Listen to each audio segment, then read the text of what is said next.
In my previous video on ElevenLabs, I mentioned their mixed messages of providing 5 free voices while simultaneously saying that deep fakes are off limits. And then a checkbox when you upload the voice samples declaring only authorized voices can be used. That wouldn't be worth mentioning, except ElevenLabs put out a round of press releases about a famous liberal causes actress whose voice was cloned to read the Hitler Manifesto. Ugh, that's such a dorky stunt. But it got them some headlines for a few days, and we live in a P.T. Barnum world. Yay, us. Now, I need to acknowledge that I am not a voice artist. I was skeptical that one person would need to clone 5 different versions of their voice, but I think I was pretty much wrong about that. As even a YouTuber, I will definitely want multiple versions of my own voice, probably with different levels of energy and maybe pacing. Remarkably, ElevenLabs AI is context aware, so it has an understanding of the words, well, you know, an AI's understanding of the words, and the speech will adjust to match. You don't get a lot of settings, but it will adjust itself on the fly. But yeah, a voice actor should probably try training different voice models, even just for YouTube videos. In that video, I cloned my own voice, just the once, and that was it. I used up the free trial just testing the AI's parameters. I didn't really get any practical use out of it. This week, I returned to ElevenLabs, honestly amazing voice cloning, with the goal of trying other voices, not just my own, but some actor voices instead. I want to see if this technology is of any use to content creators, and not just deep, fake publicity stunts. That's the voices you're hearing now, all generated out of ElevenLabs and cloned without consent or monetization. In a minute, you'll know why that's important to say. ElevenLabs has also tweaked their subscriptions in the past week, baiting me with a Use Now Pay Later low-end membership. It's $5 a month for a few more voices and more time, which on ElevenLabs time means more characters, as in individual letters converted into the digital voice. Well, that was a slippery slope because I burned through that offer, and I am currently subscribing for the $22 subscription. There's a big jump between this $22 subscription and the almost $100 tier. But at this level, I can turn on an option to bill me credits as needed. This bill as you go seems to fill in the gap. Sadly, the credits get used up fast, or maybe I need shorter scripts. My fast review is I think ElevenLabs is fine. I like their website. It's nothing more than it needs to be. The subscription page is straightforward. It is monthly. There's no annual discount, but it seems easy to upgrade and downgrade, so I can manage this as I use it. You should definitely try ElevenLabs if you haven't already. So the big question is, where am I supposed to find other people's voices? And what voices are even good to use? Can the AI mimic accents like mine, or does it give every voice a weird Katharine Hepburn-sounding mid-Atlantic accent? I mean, it's easy for me to test with my own voice since I have lots of videos of me just talking by myself. I can trim the first 5 minutes and done. But you know, is this even going to work with dialogue? Can I edit together something back and forth between 2 or more voices? I'm not really sure. By the way, ElevenLabs says there's no benefit to training anything longer than 5 minutes. I'm assuming continuous voice recordings are better speaking about a topic in a normal voice with natural ups and downs. So that's what I've been trying. They say it's better to have high-quality recordings than a longer recording with noise or volume issues. I also tried an edit with short bits of dialogue, just the one-sided dialogue with the other speaker edited out. But I don't think that worked very well at all. No, the AI learns much better with flowing, longer monologues.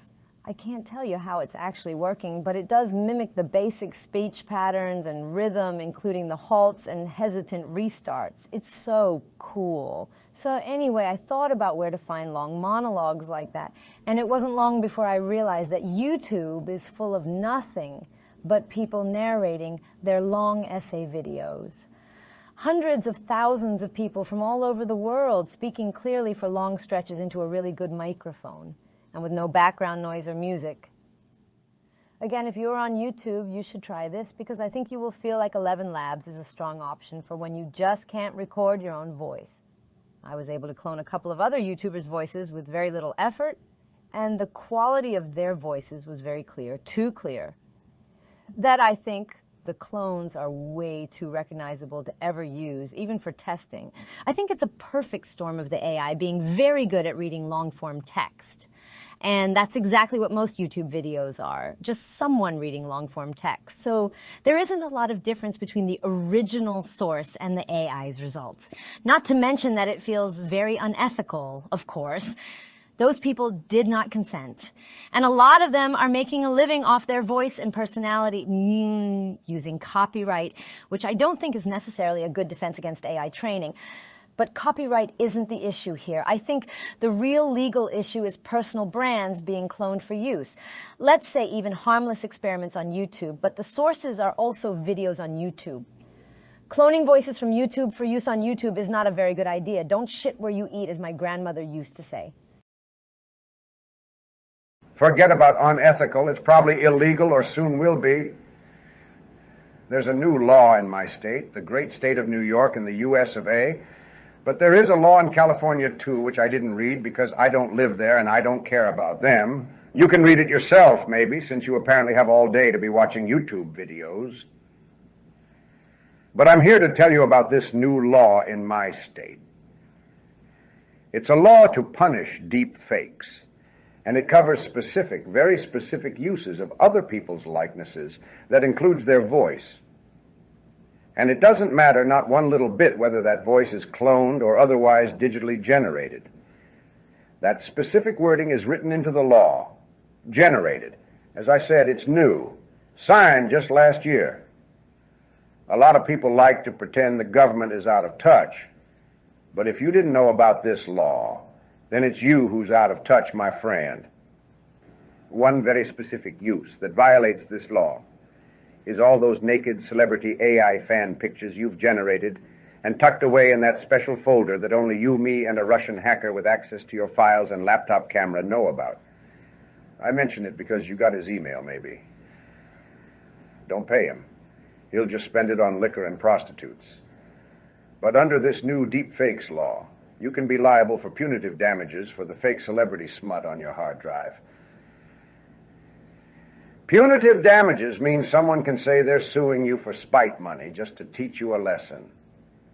And it's only a matter of time before some individual citizen wins the asshole lottery and becomes a national media punching bag as the symbol of Joe Schmo's deep fake celebrity porn addiction.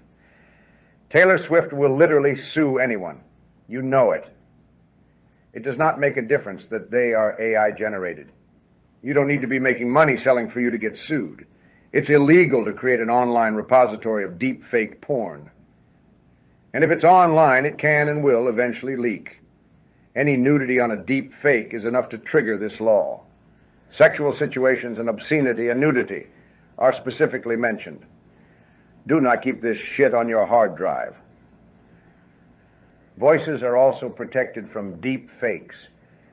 But the clear intent of this part of the new law is to prevent a recognizable voice from being used in advertising, to prevent selling something under false pretenses.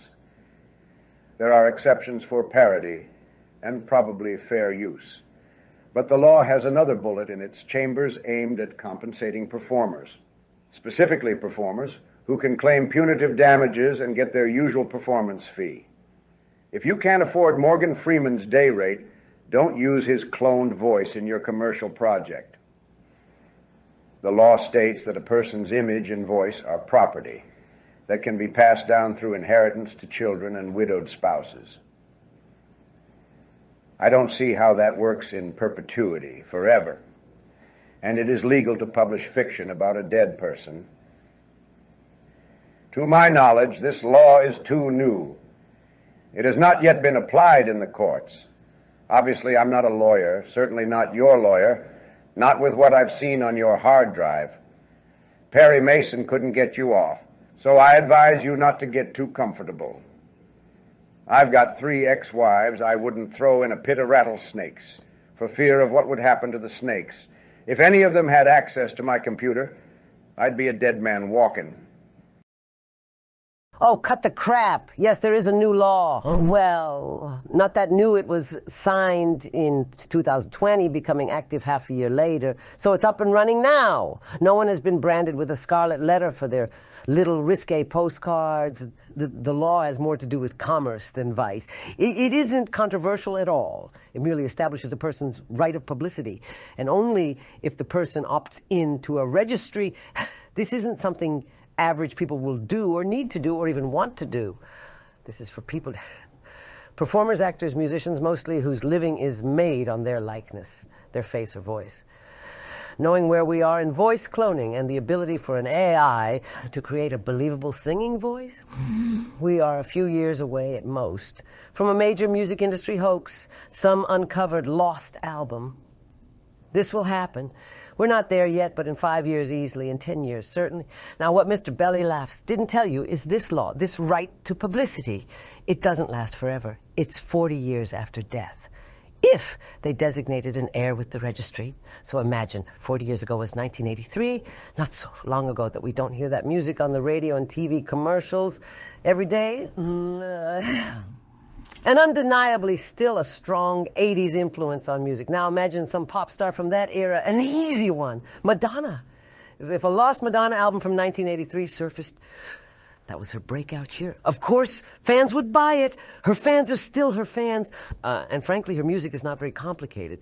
And neither is her vocabulary, so an AI would have no problem making a mediocre demo track from that era.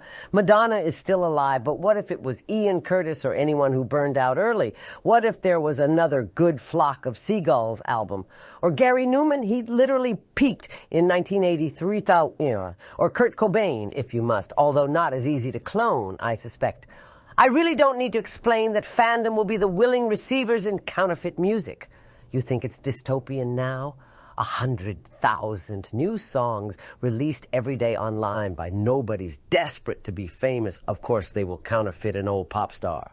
It will probably be a producer who does it, someone with master tapes and a grudge that they were left behind.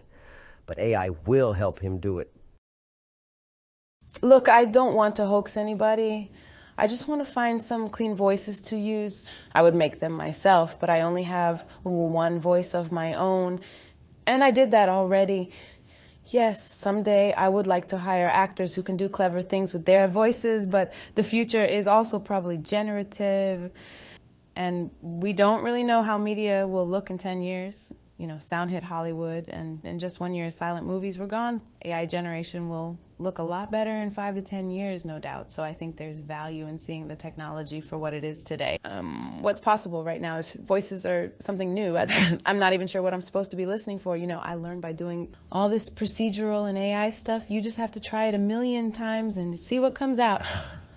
And sure, I don't want to be unethical, but I want to use AI voices to learn.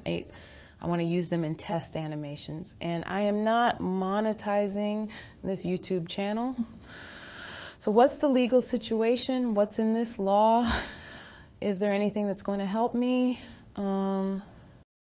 Any person who uses a deceased performer's digital replica in a scripted audiovisual work as a fictional character or for the live performance of a musical work shall be liable for any damages sustained by the person or persons injured as a result thereof if the use occurs without prior consent from the person or persons in subdivision 4 of this section. So if the use is likely to deceive the public into thinking it was authorized by the person or persons specified in subdivision 4 of this section, a use shall not be considered likely to deceive the public into thinking it was authorized by the person or persons specified in subdivision 4 of this section, if the person making such use provides a conspicuous disclaimer in the credits of the scripted audiovisual work and in any related advertisement in which the digital replica appears, stating that the use of the digital replica has not been authorized by the person or persons specified in subdivision 4 of this section.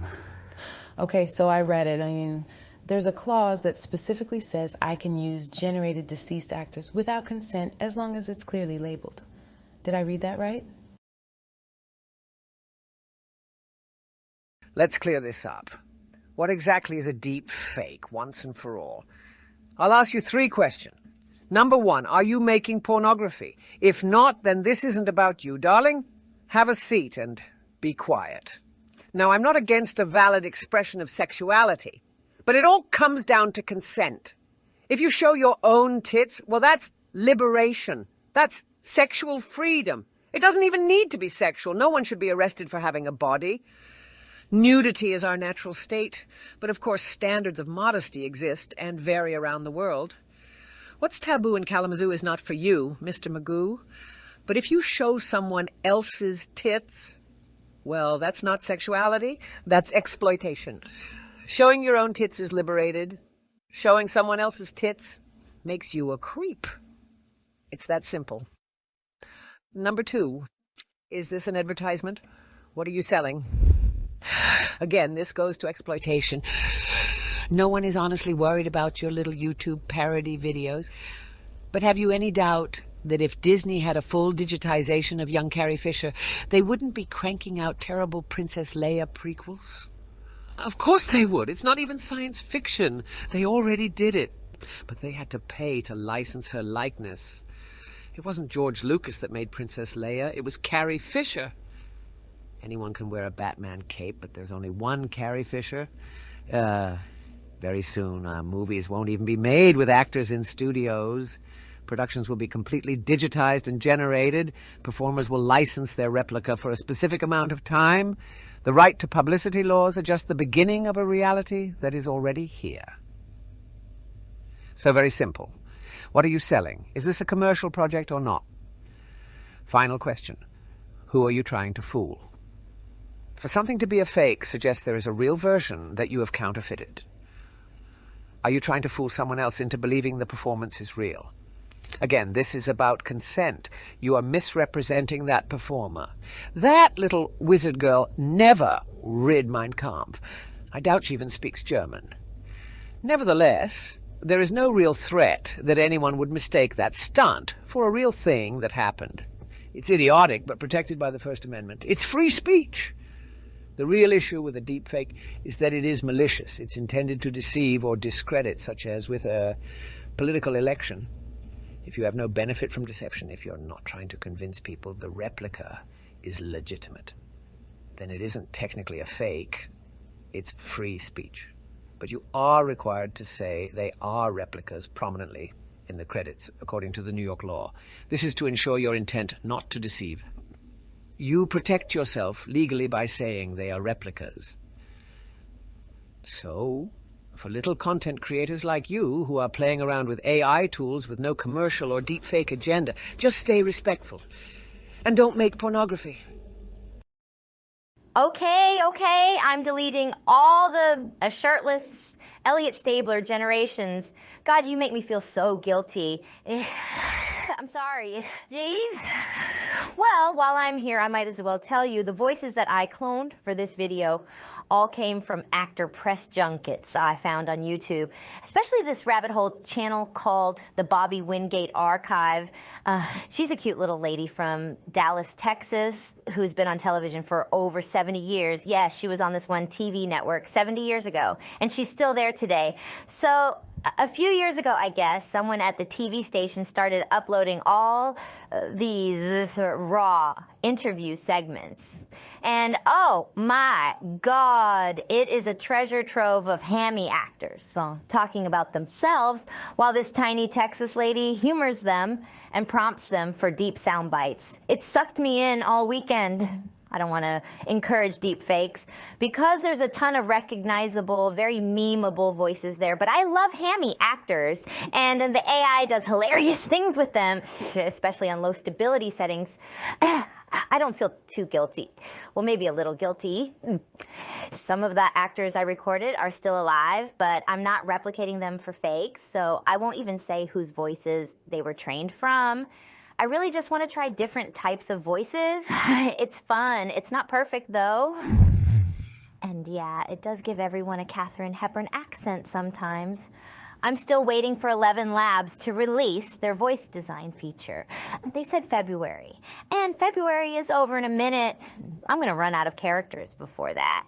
And I think ElevenLabs is great for narration and probably book readings especially. But if I'm going to generate dialogue, I think I need better than random celebrity voices. I'm going to play around some more until I figure out exactly what I want. I'm Wet Circuit, and this was Cutscene Artists. I'm out. Bye!